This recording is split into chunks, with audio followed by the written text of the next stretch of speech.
10 things that you may not know of CPF in 2024. In today's discussion, I'll be covering on free CPF schemes, CPF investments, and how CPF works. So if you think you can pick up something about CPF that you may not know of, continue watching.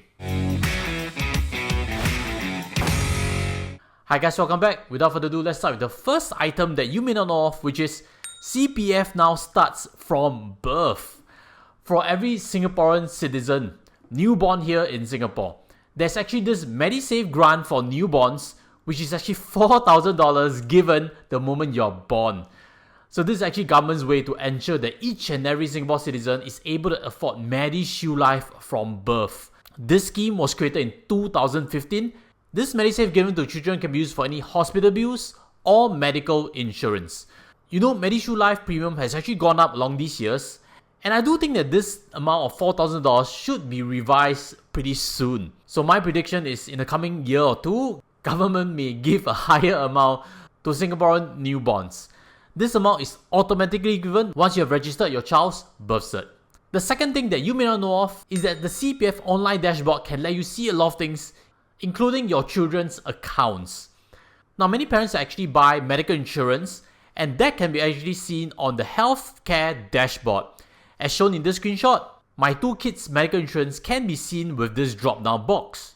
But what you may not know is that you can actually see your kids' total CPF online via your own login. Do note, this is only applicable until their age of 21. But I would like to show you how it works, and this is a quick screenshot from my son's CPF statement. As you can see, I'm not a believer of pumping CPF monies to his accounts because I do believe that investing teaches him way more than me giving him guaranteed interest that can be only used in future years. So he only has MediSave account that's given by government. How is it right now $5,900 is simply because every year there's interest, correct, given to MediSave account.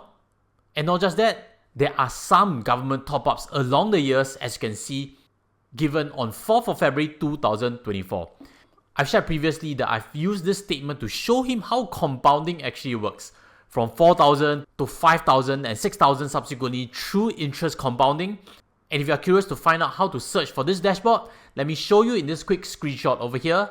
And let's move on to the item number 3 of what you may not know, which is there are many CPF millionaires. I've covered before many times on this channel that because of the CPF monthly salary ceiling increment, more and more monies are going into our CPF accounts. Right now, the limit is at $6,800, and subsequently next 2 years, it'll be raised all the way to $8,000. If we were to see the regross balances of CPF members, this is as of 31st December 2022, you would see that there are many with more than 500,000 already. Some of whom are only 30 to 35 years old, as I've shaded in the green over there. Again, regross balances are amounts earned plus interest. Doesn't necessarily mean that it's idling there because some OAs may be used for housing. But it is proof that there are many who accumulate big amounts inside CPF. One example is Mr. Lu, who runs 1M65. He's mentioned before that he has big amounts inside that will help him definitely in his retirement. I find it also very weird. There are naysayers in forums that do not quite like that idea. Let me pull some of them up. The first one mentioned that gratification delayed till age 65 is not too good an idea. Really? I would think that YOLOing and realizing that you do not have enough when you're at 65 is even more stressful. Then the second one, I have friends, relatives who have died before age of 65. Everybody has that. So I'll prefer to spend some as I age. Absolutely, but it's again not stupid to plan for life after 65 before it's too late. The third one, not many people can reach basic retirement sum BRS at 55 years old. That's actually not true. It's published before that only 30% do not have the basic retirement sum. So rather than be complaining, I think it's better to be learning and be constructive. That's why we have tutorials like this today that helps you understand CPF a bit better. And as always, if you appreciate this research, these findings, smash the like button and press on the subscribe, especially if you like more content like this to help you in your financial journey. With that, let's move on to the fourth item that you may not know of, which is CPF monies can actually get scammed out.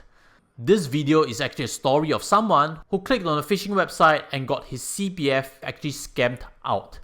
If you haven't seen that video, check it out. It's part of my efforts to educate for scam prevention. The reason why our monies can get scammed out of CPF is because if you have full retirement sum after the age of 55, that amounts can be drawn out. It can be liquid, confirmed. And the drawing out process is actually very simple. Simply connect your PayNow account and you can actually wire the money from your CPF back to your bank accounts, and this is actually how scammers are able to access your CPF monies. In this particular story, a lady has actually lost 1 million from her CPF account as scammers took control of it and started to move monies into her UOB accounts and subsequently siphoning it out. This again is proof that there are people with $1 million inside their CPF. And I'd like to, at this point, mention again, right now banks have digivaults whereby you can lock up some of your monies to prevent it from being transferred out. So if you are elderly or if you have elderly parents, do suggest it to them, especially if they have big amounts of savings inside their bank accounts. And while I was reading for stories from scam victims, I actually found something that could be pretty helpful, some wise words to share around, and it goes like this. This particular scam victim managed to recover after she stopped blaming herself. She also started to realize that hindsight does not change anything, it's time to move on, and that life inherently can be unfair. So if you know of anyone who has lost their CPF monies due to scams, do share this with them and hopefully they can go on that healing process too.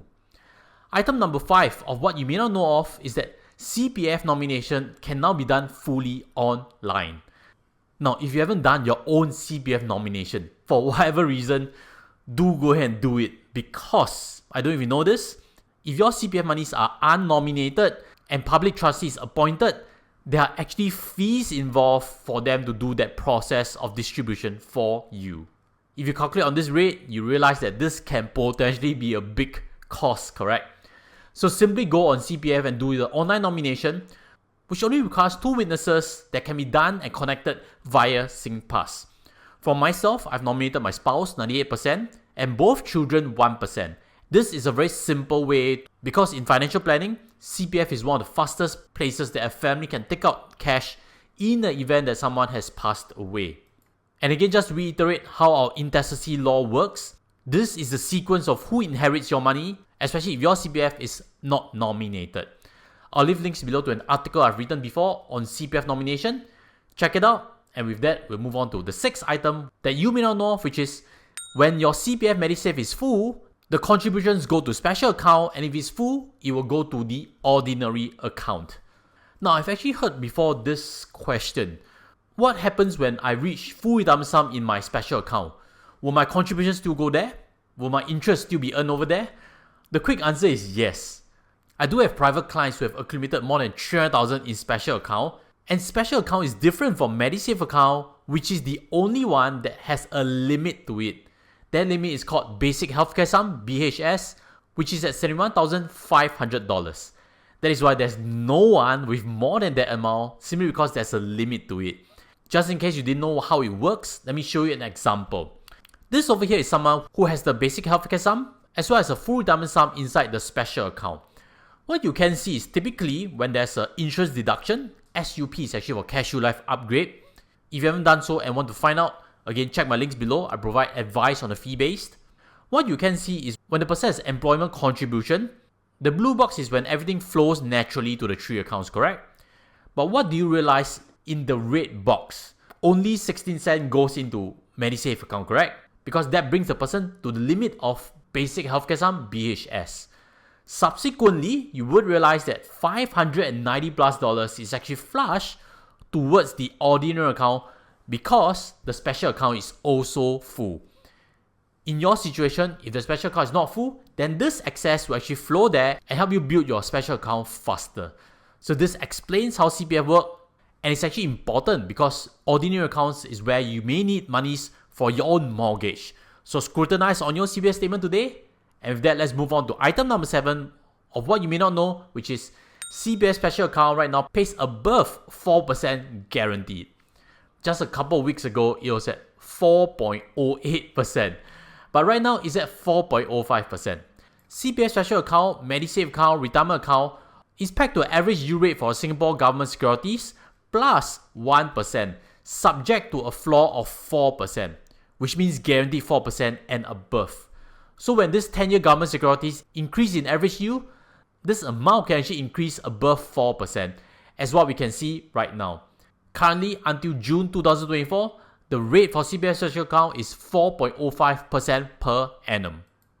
If you have big amounts inside special account, this is good news. Extra 0.05% could result in $100 extra of interest. Item number 8 of what you may not know is that there is limited investments with special account. Just now we mentioned that CPF special account pays 4.05%, correct? When it comes to investing CPF special account, do note there's a rule that locks up the first 40,000 inside. Beyond that, you can invest, but you cannot buy stocks, you cannot buy ETFs with special account.